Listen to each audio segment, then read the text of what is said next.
The red dust of Mars looked like blood under the setting sun. Corporal stood at the window of Firebase Olympus, staring at the small blue dot in the sky. Earth. Home. He touched the folded flag in his chest pocket, the one his father had given him before dying in the moon defense. "Still watching?" asked from behind her computer station. Her fingers moved fast across the keyboard, trying to get any signal from Earth. 3 days, said quietly. 3 days since the ships appeared. 3 days since everything changed. The Empire had been conquering human colonies for months. Everyone thought Earth was safe.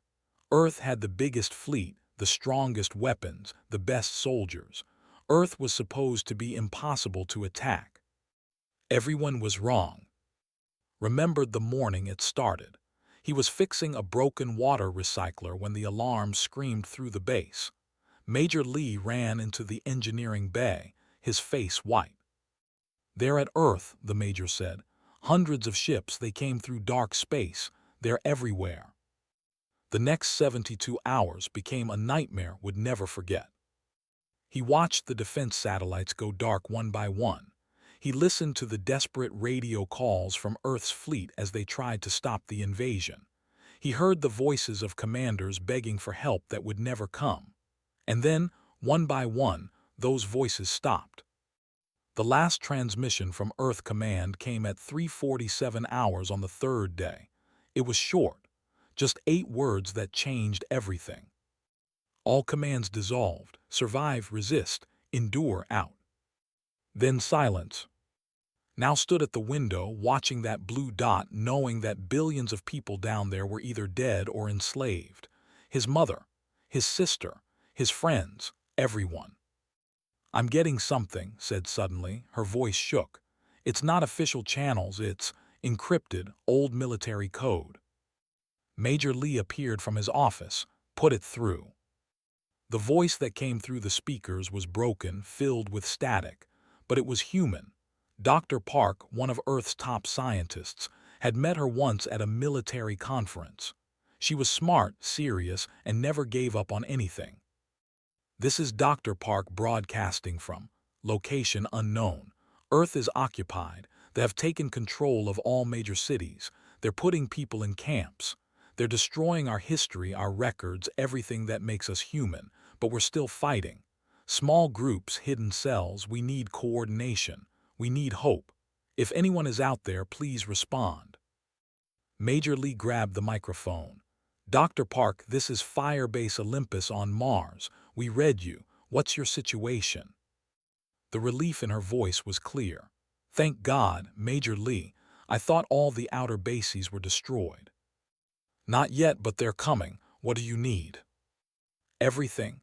Weapons, supplies, information.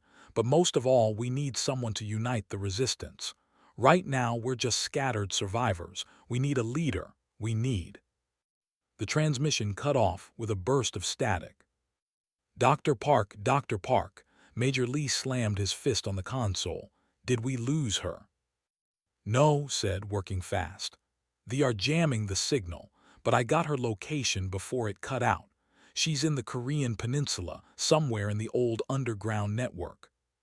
Felt something stir in his chest. The Korean Peninsula, that was where his family lived, where he grew up, where his father trained him to be a soldier. "Sir," said, "we have to help them." Major Lee turned to him. The major was old, nearly 50, with scars from a dozen battles. He looked tired. "Help them how, Corporal? We're 3 days from Earth with one small transport ship. We have 23 people in this base. The fleet has thousands of ships." "Then we don't fight the fleet," said. "We go dark. We slip past them. We reach Dr. Park and help organize the resistance." "That's suicide." "Staying here is suicide too." Walked to the planning table and pulled up a map of Mars. "They hit Earth first because it's our heart, but they'll come for the colonies next. Mars, Europa, Titan, all of them. We have maybe weeks before they arrive here. When they do, we die. At least on Earth we can fight for something that matters." The room went quiet. Everyone knew was right. Major Lee studied the map for a long moment. Then he nodded. "All right, But we do this smart. We need supplies, we need weapons, and we need to know what we're walking into. Over the next week, they prepared, worked day and night, building new equipment from spare parts. He created small explosives that could fit in a pocket. He modified their weapons to work against armor. He studied everything they knew about the enemy. They were strong, but they had weaknesses. They relied on their technology too much. They followed orders without thinking, and they believed humans were weak, broken, ready to surrender. That was their biggest mistake. On the 8th day, they came to Mars. Was in the lower tunnels when the bombs hit. The whole base shook like an earthquake. Dust fell from the ceiling. Lights flickered and died. Somewhere above, metal screamed as it tore apart. Everyone to the transport. Major Lee's voice came through the emergency speakers. This is not a drill. Move now. Ran through the dark tunnels. Behind him, he heard explosions. They were destroying Firebase Olympus, just like they destroyed every other human base. He reached the engineering bay and grabbed his emergency pack. The flag his father gave him was inside, along with tools, weapons, and one other thing, a data chip containing all of Firebase Olympus's military secrets. He ran for the transport bay. The ceiling collapsed behind him, missing his head by inches. He could smell smoke and burning metal. 23 people had been in this base. He saw maybe 15 running toward the ship. Where were the others? Reached the transport as the engine started. Major Lee was at the door counting people. His face showed the truth. 8 people weren't going to make it. "Corporal, get in," the major shouted. Jumped aboard. The door started closing. Through the gap, he saw the Firebase's main reactor explode. The blast wave hit the transport, throwing it sideways. The pilot fought the controls, and somehow they lifted off. As they flew away from the dying base, looked back at Mars, his home for 2 years, now just another ruin. He pulled out the flag and held it tight. "We're heading to Earth," Major Lee announced to the survivors. "Dr. Park was right. We need to unite the resistance. We need to show that humanity doesn't break." Looked at her screen. "I'm tracking 15 other survivor groups across the solar system, all heading away from Earth, trying to run. Then we'll be the only ones going toward the danger," said. He looked at. "You started this, Corporal. You better have a plan." Stared at the blue dot in the window. Earth, occupied, broken, but not dead. Never dead while humans still breathed. "I have a flag," said simply. "And I have a promise to my father. We don't surrender, we don't run, we endure." The transport flew on through the dark, carrying the last hope of Firebase Olympus toward Earth. Toward the fight. Toward resistance. The asteroid belt was cold and dark, perfect for hiding. Floated in zero gravity, working on a broken fuel pump. 6 months had passed since Firebase Olympus fell. 6 months of running, hiding, and slowly building something bigger than themselves. "Hand me the wrench," he said to O, a young fighter who joined them 3 weeks ago. The kid was only 19, but his eyes looked ancient. He had seen his entire family killed by soldiers. "How much longer until we can move?" asked. 2 hours, maybe 3, tightened another bolt. "Why, you getting nervous?" "Aren't you?" Smiled without humor. "Every day since the invasion." Their transport ship was hidden inside a hollowed-out asteroid. Around them, 15 other ships did the same thing. This was Station Hope, the largest gathering of human survivors in the solar system. 247 people, all that remained of the outer colony's military forces. Major Lee had done the impossible. He connected the scattered survivor groups. He convinced them that running wasn't enough. They had to fight back. But fighting an empire that conquered Earth in 3 days, that seemed impossible. "Corporal, you're wanted in the command center." His voice came through his radio. "We got a transmission from Earth." His heart jumped. He pushed off the wall and floated quickly through the tunnels of the asteroid. Every message from Earth was precious. They were getting better at blocking communications. Sometimes weeks passed without any contact. The command center was crowded. Major Lee stood at the main console along with Dr. Park's hologram. She was physically on Earth, hiding somewhere in the Resistance network. Her face looked thinner than 6 months ago. Everyone on Earth was starving.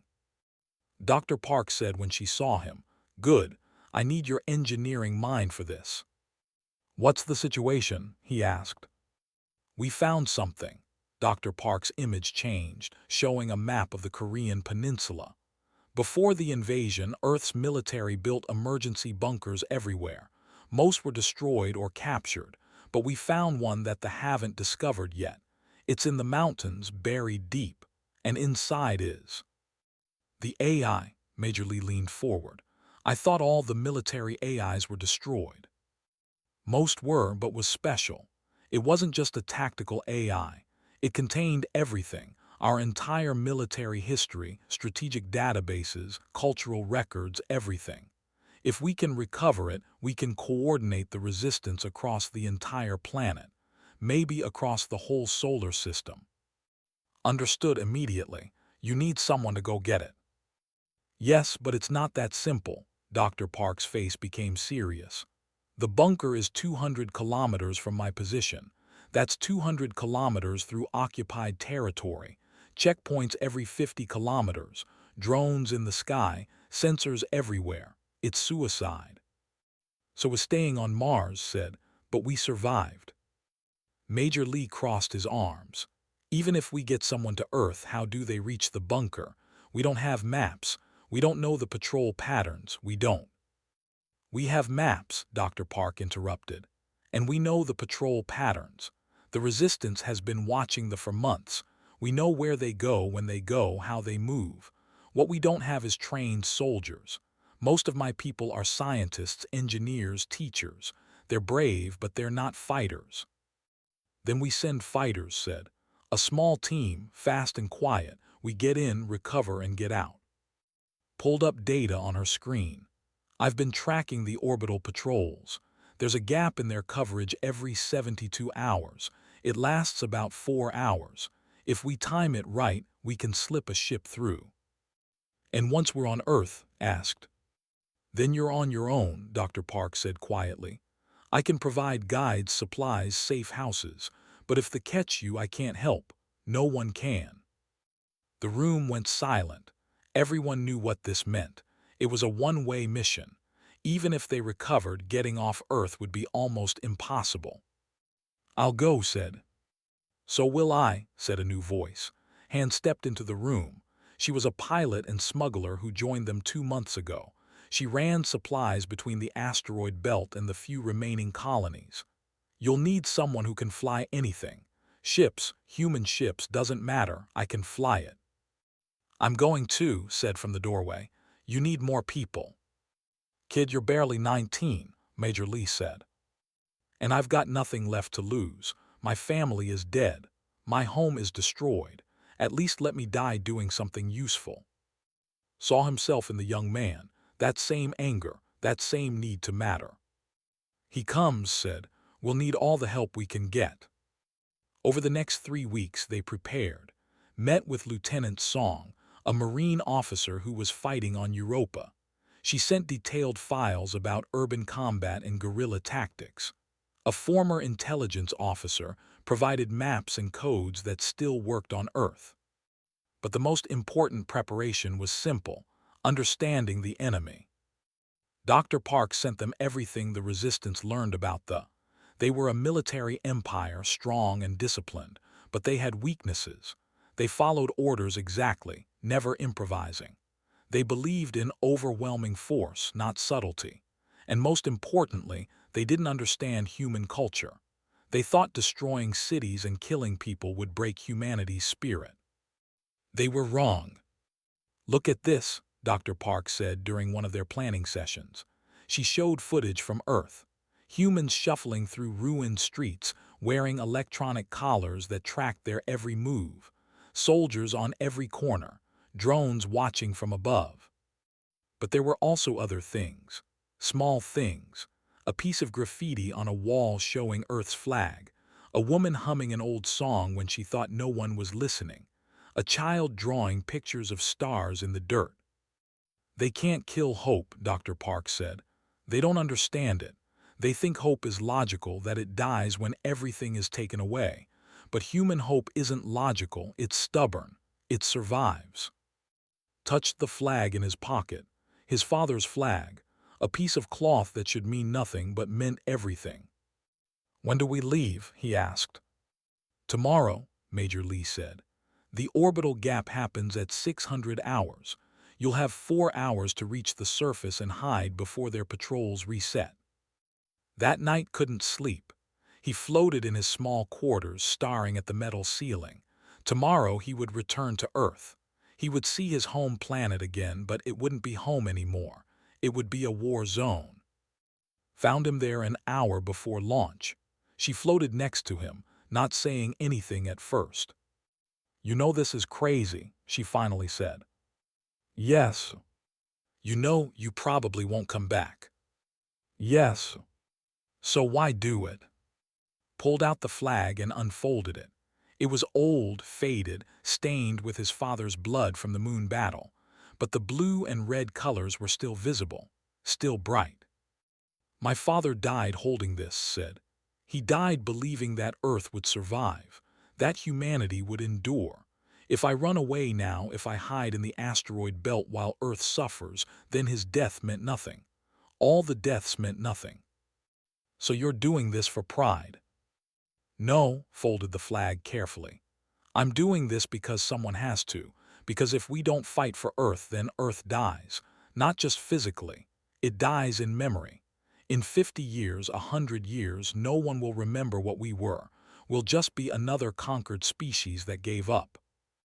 Was quiet for a long moment. Then she said, "When you get to Earth, find a way to broadcast. I'll make sure every resistance cell hears you, every human in the solar system. Make them remember why we fight." "I'm not good with words." "You don't need to be, just tell the truth, that's enough." At 5:45 hours and boarded their stolen transport, Major Lee came to see them off. "Bring back that AI," the Major said. "But more than that, bring back proof that Earth can be saved. Give people something to believe in." The transport lifted off, flying out of the asteroid's hiding place.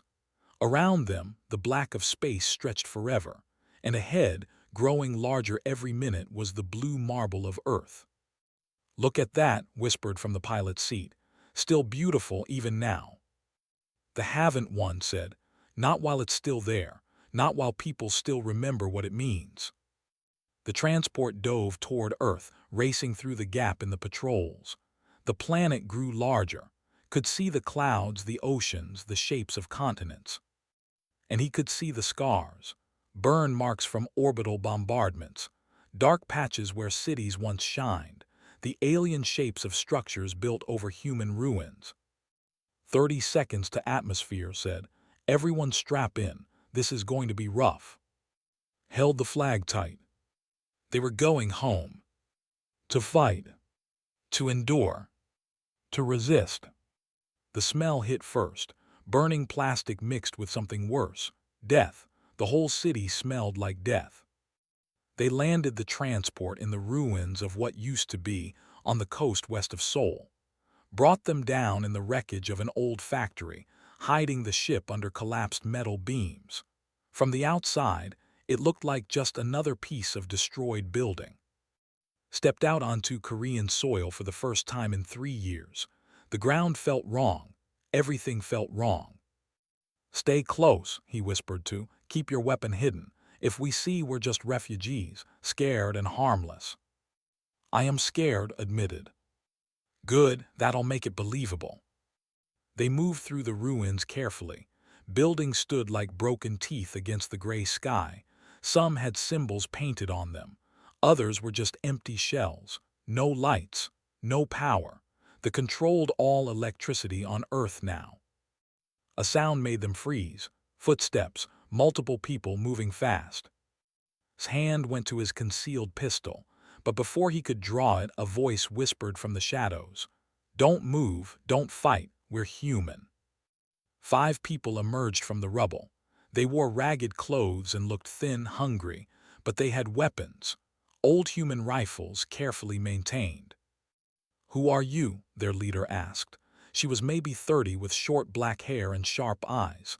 "We don't recognize you." "We're from Mars," said Firebase Olympus. "We're here to meet Dr. Park." The woman's eyes widened. "You're the ones from the radio, the ones who survived the outer colonies." "Yes. I work with Dr. Park. She sent me to find you." Looked them over carefully. "You look too clean, too healthy. We'll notice. Come with me.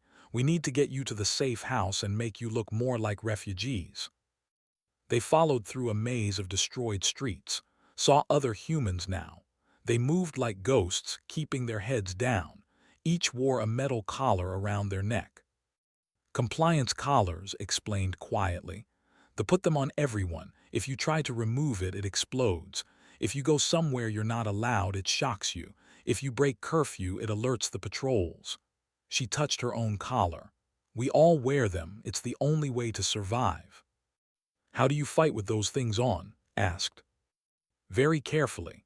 Led them to a building that looked completely destroyed.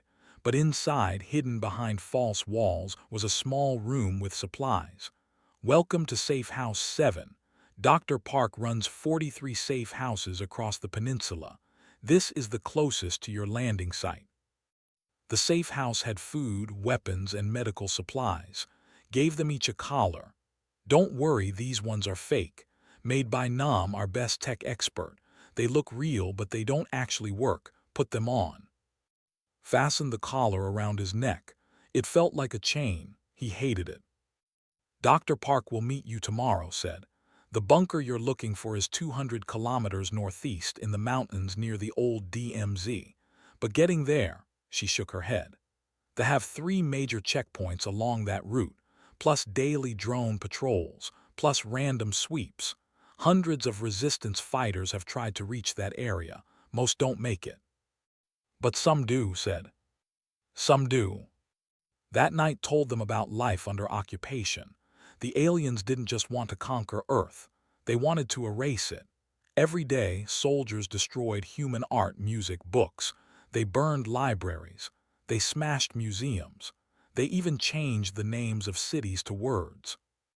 "They think if they erase our culture, we'll forget who we are," said. "That's why I became a historian before the war. And that's why I'm a resistance fighter now. Someone has to remember. Someone has to preserve what we were." She showed them her secret project. Hidden in the safe house walls were data chips containing copies of human history, art, literature, music, science, everything she could save. "I make copies and spread them to other safe houses," she said. "If they destroy one, the others survive. It's not much, but it's something." Understood. This wasn't just about military victory. It was about survival as a species, as a culture.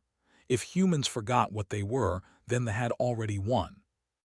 Dr. Park arrived the next morning. She looked older than in her hologram, thinner, tired, but her eyes were still fierce. "Corporal," she said, gripping his hand, "thank you for coming. I know this is suicide." "Maybe, but it's necessary suicide." Dr. Park smiled sadly. "Follow me. I want to show you something before we discuss the mission." She led them through hidden tunnels under the city. Other resistance members nodded to them as they passed, saw the truth of Earth's resistance. They weren't soldiers. They were ordinary people, teachers, engineers, doctors, parents, all fighting because they had no other choice. Dr. Park brought them to a large underground chamber. Inside, dozens of people worked on computers, radios, and maps. This was the Resistance's command center. "We're not as broken as the think," Dr. Park said. "We have cells in every major city. We have supply lines. We have intelligence networks. What we don't have is coordination. Right now, each cell does its own thing. We need to connect everyone, to plan together, to fight together." She pulled up a map showing the route to the bunker. Red marks showed positions. Yellow marks showed safe houses. Blue marks showed resistant cells. Your journey will take 5 days if everything goes perfectly, Dr. Park said. More likely it takes 7 or 8. You'll travel mostly at night. During the day, you hide. I've arranged guides at each checkpoint. They know the patrol patterns. They know the safe routes. What about weapons? Asked. We have some, not many. Dr. Park opened a crate. Inside were human assault rifles, grenades, and explosives. Use them only if you have no choice. Every shot brings attention. Every explosion brings more patrols. So we sneak past hundreds of kilometers of occupied territory, break into a military bunker, recover an AI, and sneak back out. Shook her head. Sure. Easy. No one said easy, Dr. Park replied, but necessary. They left Seoul that night. A young resistance fighter named guided them through the first checkpoint. She was maybe 17, with a burned scar on her left arm from a weapon. I'll take you 20 kilometers, said. Then another guide meets you. We do it in stages, safer that way. The first 20 kilometers took 6 hours. They moved through ruins, sewers, and abandoned buildings. Twice they hid while patrols passed. The aliens were tall, over 2 meters, with gray skin and faces like insects. They carried plasma rifles and moved in perfect formation.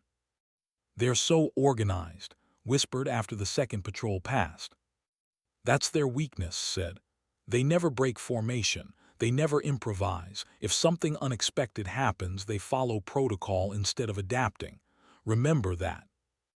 Their second guide was an old man named. He had been a farmer before the invasion. Now he was a smuggler, moving supplies and people through the countryside. They don't understand our land, said as they walked. They see hills and forests and think it's just terrain. But we grew up here. We know every path, every hiding spot, every cave.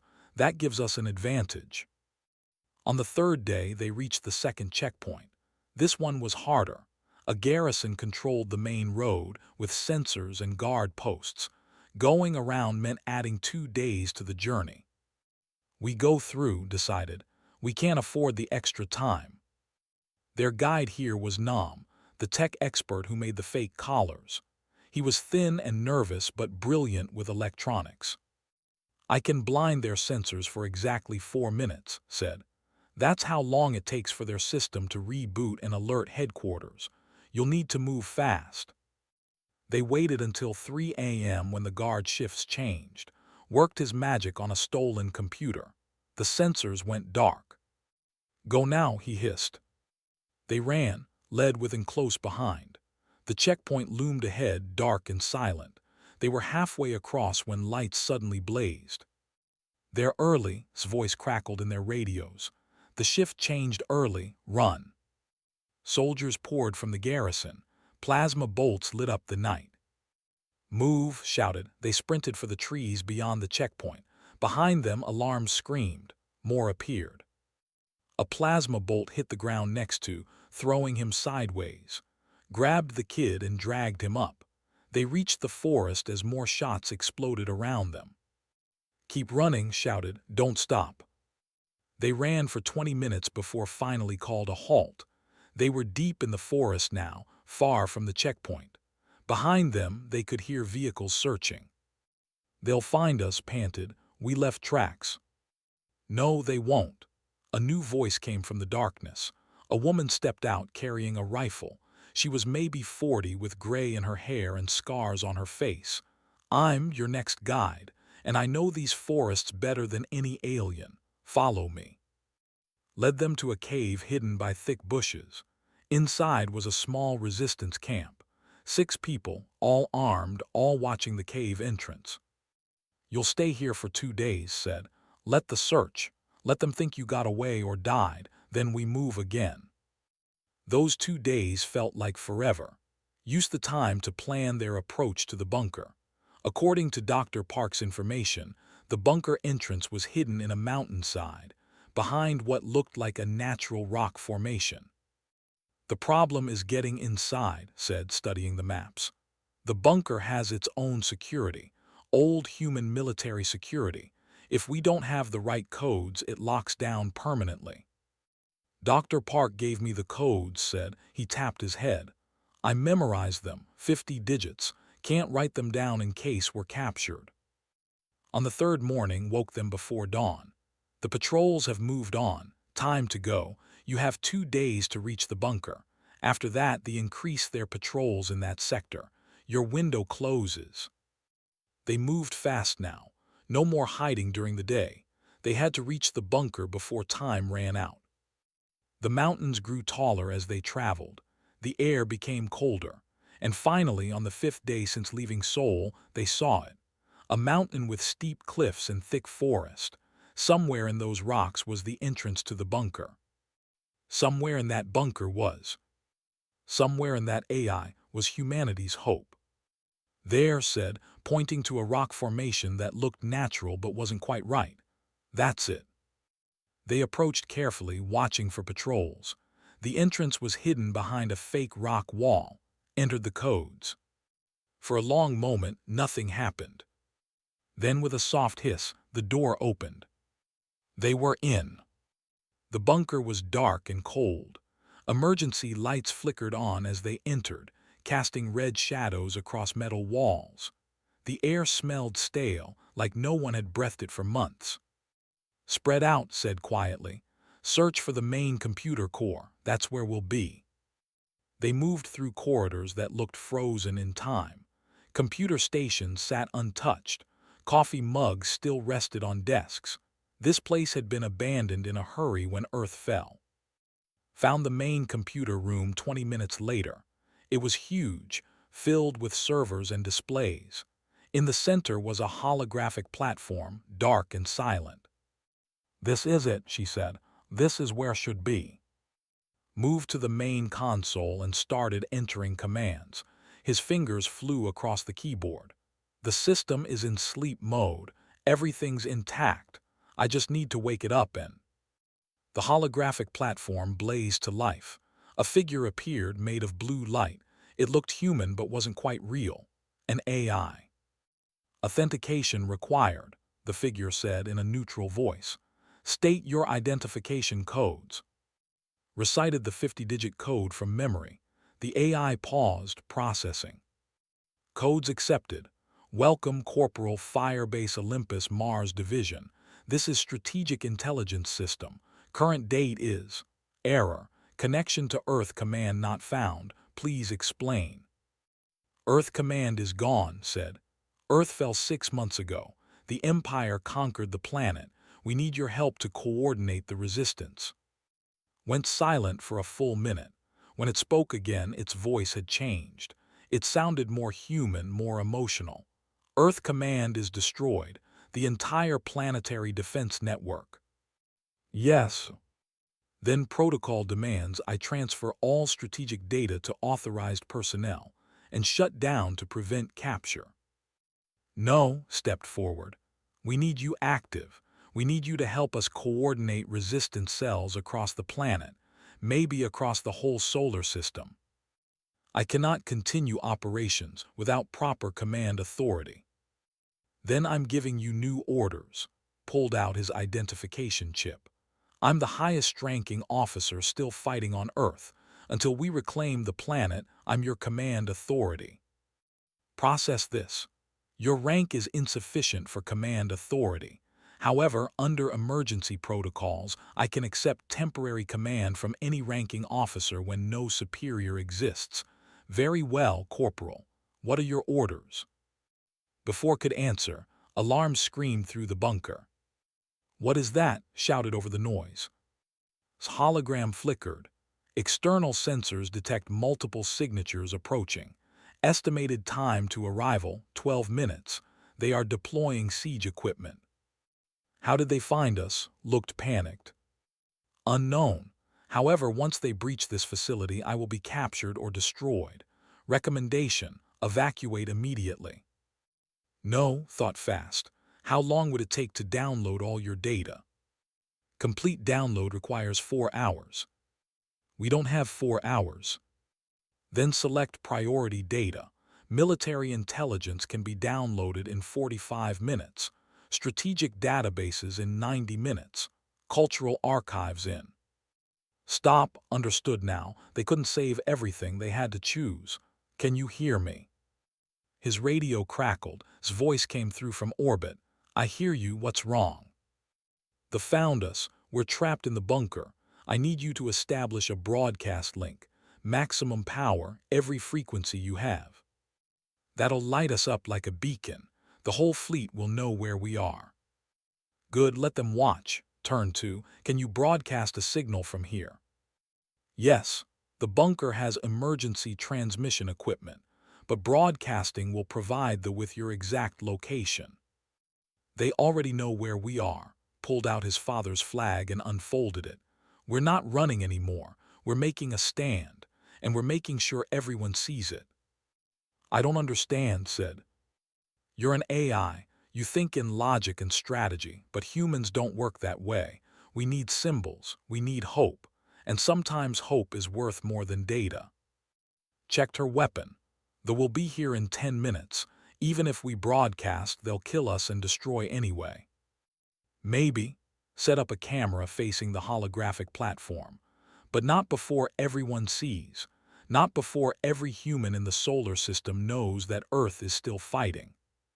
This is suicide, said, but he was smiling. I like it. Said into his radio, are you ready? Broadcasting on all channels.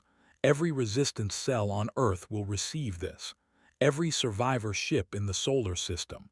Even some of the frequencies will pick it up. Good stood in front of the camera, the flag in his hands. Behind him's hologram flickered. Start recording. The red light on the camera turned green. Began to speak. My name is Corporal. 6 months ago, Earth fell to the Empire. Billions died. Billions more were enslaved. Our cities were destroyed. Our history was burned. The thought this would break us. They thought we would surrender. He held up the flag, letting it unfold completely. The blue and red colors bright against the bunker's gray walls. This flag belonged to my father, Admiral. He died defending the moon colonies during the invasion. Before he died, he gave this to me and said, never let them take who we are. I didn't understand then.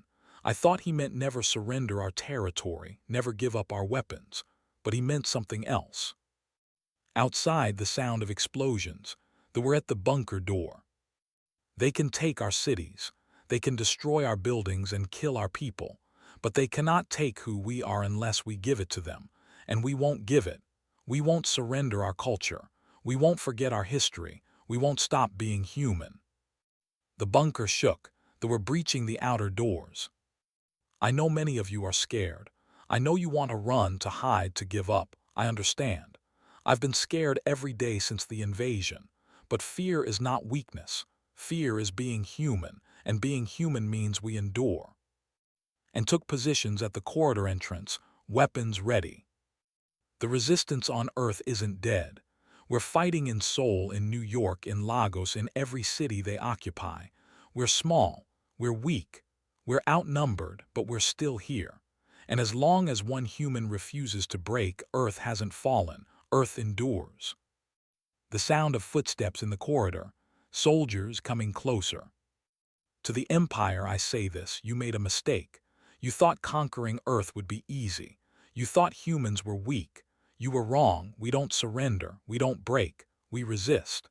And we will resist until every one of your soldiers leaves our world or until the last human falls fighting. There is no middle ground. There is no compromise. There is only resistance. Plasma fire lit up the corridor and fired back. The battle had begun. And to every human listening, whether on Earth or hiding in the asteroid belt or running for the edge of the galaxy, I say this: come back. Come home. Earth needs you. We need every fighter, every engineer, every person willing to stand up and say no more. They think they've won. Let's prove them wrong. An explosion rocked the bunker. They were through the first door. This may be my last message. They are here. We may not survive, but that's okay. Because survival isn't the goal. Resistance is the goal. Preserving who we are is the goal. And if we die here today, we die as humans, free, defiant, unbroken. Raise the flag higher. This is Earth's flag, my father's flag. It's burned and torn and stained with blood, but it still flies. As long as it flies, Earth lives. As long as one human remembers what this flag means, we haven't lost. We endure. He looked directly into the camera. We are human, we persist, we resist, we endure. The broadcast ended.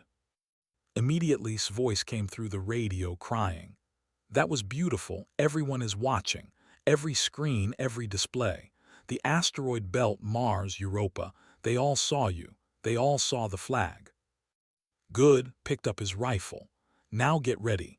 We're about to make our last stand, and I want everyone watching that too. His hologram flickered. Corporal, I have been analyzing your speech. It contained no tactical data, no military intelligence, no strategic value. Yet my sensors detect massive increase in radio traffic across all human frequencies. Resistance cells are coordinating. Survivor ships are changing course toward Earth. Your words had significant effect. Like I said, replied, humans don't run on logic, we run on hope. I am beginning to understand. The broke through the second door. 20 soldiers poured into the corridor. Plasma fire filled the air. Shot 2 before taking cover. Threw a grenade that took out 3 more. We can't hold them, shouted. We don't have to hold forever, said. Just long enough. Long enough for what? For people to see, for them to remember, for them to know that humans fought here. The battle lasted 16 minutes. Fell first, taking 5 with her. Held the left corridor until a plasma bolt caught him in the chest. He died still firing. Fought alone now, blood running from a wound in his shoulder. The pressed forward. There were so many, too many.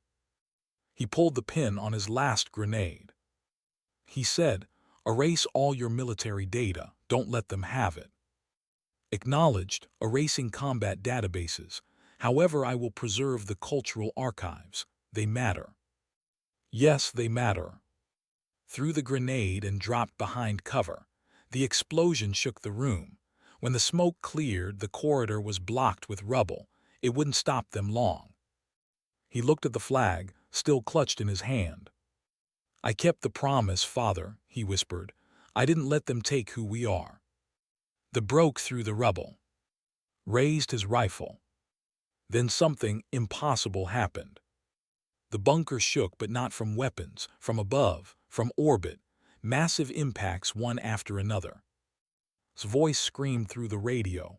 Ships, thousands of ships. They're not human there. The transmission cut to static. Stared at the ceiling as the impacts continued. What was happening? His hologram blazed bright. Scanning.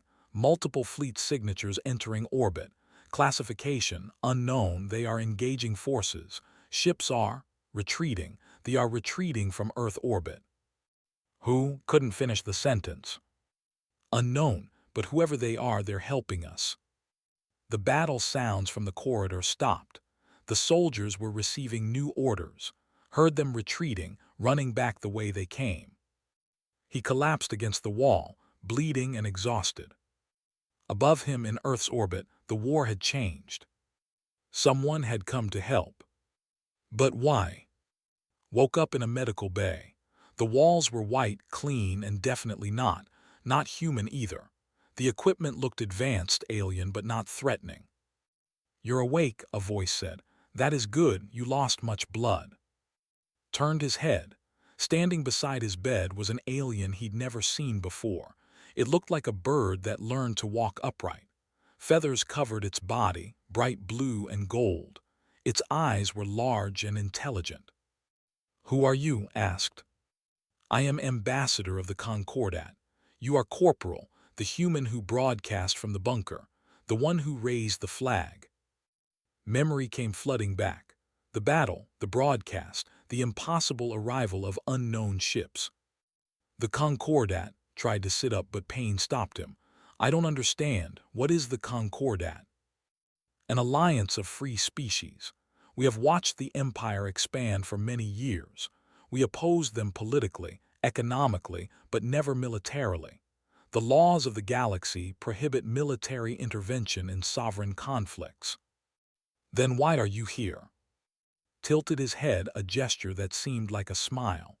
Because the broke those laws, conquering is acceptable, forced labor is regrettable but legal, but genocide, cultural erasure, those violate the most fundamental laws, the attempted to erase humanity, to destroy your entire identity.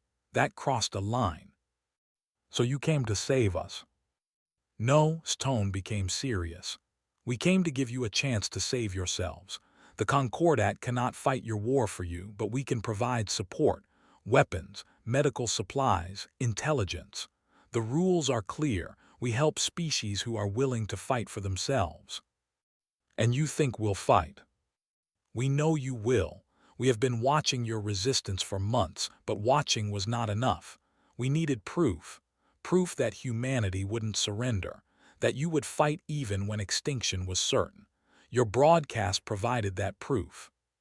Showed a display. It showed his broadcast, playing on millions of screens across the galaxy. Humans watching from hidden bases. Aliens from dozens of species watching from there. Everyone seeing the bloodied human soldier holding a flag in a destroyed bunker. Your words reached beyond Earth, said. They reminded the Concordat species of our own struggles, of when we faced extinction, of when we had to choose between surrender and resistance. You reminded us why we formed the Concordat in the first place, to ensure no species faces extinction alone. How bad is it? Asked. How much of Earth did we lose? 43% of the human population is dead. Another 30% is in labor camps. Cities are destroyed. Infrastructure is ruined. Recovery will take decades, perhaps generations. Closed his eyes. So many dead, so much lost. But continued, they are retreating. Our fleet is helping your resistance coordinate. Within weeks, Earth will be free of occupation. The question is, what will you do then? Rebuild, said simply. Recover, remember. Good answer. Over the next 3 days, recovered enough to move. The medical bay was on a Concordat ship in orbit. Through the windows, he could see Earth below, and he could see the battle. Concordat ships fought alongside human resistance craft. On the surface, coordinated uprisings happened in every occupied city. The faced with unexpected military opposition and constant guerrilla attacks began abandoning their positions. Major Lee arrived on the 4th day. The old soldier looked tired but alive. Corporal, he said, gripping his hand, you did it. Your broadcast changed everything. Resistance cells that were barely surviving are now organized armies. People who wanted to flee are returning to fight. Even some of the colonies sent ships back to help liberate Earth. What about the others? Asked. Major Lee's face fell, died in the bunker. His body was recovered and will be buried with honors. He paused. Is alive. Barely. She's in critical condition, but the Concordat doctors think she'll survive. Relief and grief mixed in his chest. One alive, one dead, both heroes. And Dr. Park? Safe, she's coordinating the liberation of Seoul. They abandoned the city 2 days ago. She sent you a message. Major Lee handed over a data pad. Read Dr. Park's words. You gave us hope when we had none. You reminded us who we are. That matters more than any weapon. Thank you. Come home when you're ready. Earth needs engineers more than soldiers now. She's right, Major Lee said. The war isn't over, but it's turning in our favor. Now we need to think about what comes after, rebuilding, recovery, making sure this never happens again. I'm just a soldier, said. No, you're more than that now. You're a symbol. The man who held the flag when Earth needed it most. Touched his pocket where the flag still rested. I didn't do it to become a symbol. I did it because someone had to. That's what makes you the right person. 1 week later, stood on Earth's surface for the first time since the broadcast. The landing site was in the mountains near the bunker. Around him, human soldiers worked alongside Concordat engineers to establish a forward base. Lieutenant Song came to meet him. She had arrived from Europa with 200 Marines. "Corporal," she said, saluting, "it's an honor. I watched your broadcast from Europa. It made me cry. Then it made me angry. Then it made me come back to fight. Thank you for coming. Thank the flag, that image of you holding it. Everyone saw it. It's everywhere now, on uniforms, on walls, on memorial stones. You became what we needed." Looked uncomfortable. "I'm not a hero." "Yes, you are, whether you like it or not." The final push to liberate Seoul came 2 weeks after its broadcast. They had fortified their main command center in what used to be the business district. Taking it would be bloody. Insisted on being part of the assault. Major Lee tried to stop him. "You're too valuable to risk," the major said. "I'm valuable because I fought. If I hide now, the flag means nothing." Major Lee couldn't argue with that logic. The assault began at dawn. Human forces, supported by Concordat air cover, pushed into the city. The fighting was brutal. They knew they were losing Earth, but they wouldn't give up easily. Fought with a unit of resistance fighters, including and they moved through streets they once knew, now foreign and destroyed. Every corner held memories of what was lost. The command center was a tall spire, covered in alien symbols. At its top, the flag flew, mocking humanity's defeat. "That flag needs to come down," said. "It will," promised. The battle for the spire took 6 hours. Floor by floor, they cleared the building. They fought hard, but human rage fought harder. This was their planet, their city, their home. Finally, they reached the top. The commander made a final stand on the roof, surrounded by his last soldiers. The battle was short and brutal. When the smoke cleared, stood alone on the highest point of the spire. Below, the city spread out, ruined, burning but free. The last ships were leaving orbit. He tore down the flag and threw it over the edge. Then he pulled out his father's flag, the same flag he held in the broadcast, the same flag his father died protecting, tattered, burned, stained with blood. He raised it high and let it fly. Across the city, humans saw it, in the streets, in the buildings, in hidden bunkers and safe houses. They saw Earth's flag flying above Seoul again. They cheered, they cried, they celebrated. Earth was free. The image was captured by dozens of cameras, Concordat journalists, human resistance, even some civilian phones that still worked. That image, standing on the spire, holding the flag as smoke rose from the liberated city, spread across the galaxy faster than the broadcast had. The flag bearer, that's what they called him, the human who refused to let Earth die. 3 months later, a memorial was being built at the bunker site. Dr. Park asked to attend the ceremony. "I don't want a ceremony," said. "I don't want statues or speeches." "It's not for you," Dr. Park replied gently. "It's for everyone who died, everyone who fought, everyone who needs to remember." The memorial was simple. A bronze statue of a soldier holding a flag. The face wasn't clearly. It could have been anyone. That's what he insisted on. This wasn't about him. It was about all of them. The inscription read, "He bore Earth's final flag not to conquer but to endure, not to defeat but to remain. In our darkest hour he reminded us, we are human, we persist." And beneath it one word, resist. During the ceremony, people spoke about the resistance, about the losses, about the victory, stood quietly in the back, uncomfortable with the attention. After the speeches, children came forward. They had drawn pictures of the flag, of Earth, of hope. One girl, maybe 8 years old, walked up to. "Are you the flag bearer?" she asked. "Yes," he admitted. "Thank you for not giving up. My mother says the flag is why we're still alive." Knelt down to her level. "The flag is just cloth. What matters is what it represents. Your mother survived because she's strong, because she's human. The flag just reminded her of that." "Can I see it, the real flag?" Pulled it from his pocket.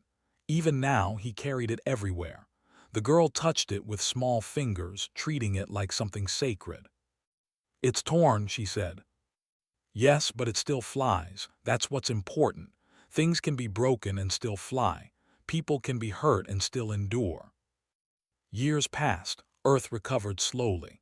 Cities were rebuilt. Population grew. The empire never returned. The Concordat made sure of that. Refused all honors and promotions. He went back to engineering, helping rebuild the infrastructure. He worked on water systems, power grids, communication networks, the simple, necessary work that kept people alive.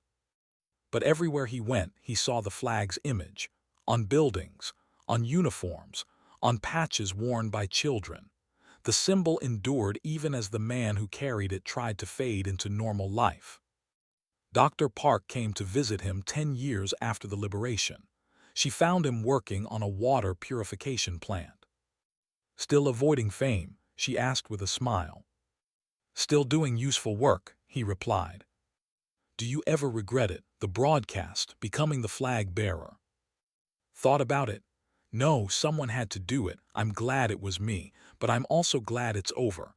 Earth doesn't need symbols anymore. It needs builders." "Earth will always need symbols, but you're right. It needs builders more." Dr. Park handed him a data pad. "The Concordat wants to establish a joint defense force, humans and aliens working together. They asked me to recommend someone to help design it." "I'm not interested." "I know, that's why you're the right person. You understand that fighting isn't glory, it's necessity. You understand the cost." She paused. "Think about it, not for fame, for the practical reason that the person designing Earth's defenses should be someone who knows what it's like to watch Earth fall." Looked at the data pad, then at the flag in his pocket. "I'll think about it," he said. 20 years after the liberation, stood at the memorial again. He was older now, gray in his hair. His body showed scars from the war, but he was alive. Earth was alive. The memorial had grown. Names were added every year. Names of resistance fighters who died. Names of civilians who didn't survive. A reminder of the cost. A young soldier approached him. "Sir, are you corporal?" "Just, the war is over." "I wanted to thank you. My father fought in the resistance. He died before the liberation. But he saw your broadcast. My mother said that broadcast gave him courage in his final days, gave him hope that his death would matter." Felt tears in his eyes. Even after 20 years, the weight never truly lifted. "Your father's death did matter," said. "Every person who fought mattered, every person who resisted, every person who refused to break. They're the real heroes. I just held a flag." "But the flag mattered too." "Yes, it did." As the young soldier walked away, touched the flag in his pocket one more time. It was even more tattered now. 20 years of carrying it everywhere. 20 years of touching it when he needed strength. He thought about his father, about the billions who died, about the billions who survived. Earth endured, humanity endured. Not because of one person holding a flag, but because of millions of people remembering what that flag meant. Remembering who they were. Remembering that humans don't surrender. They resist. They persist. They endure. And as long as they remember that, Earth will never truly fall. Looked at the flag one last time, then carefully folded it and placed it in a case at the memorial. It was time to let it go. Time to let it belong to everyone, not just him.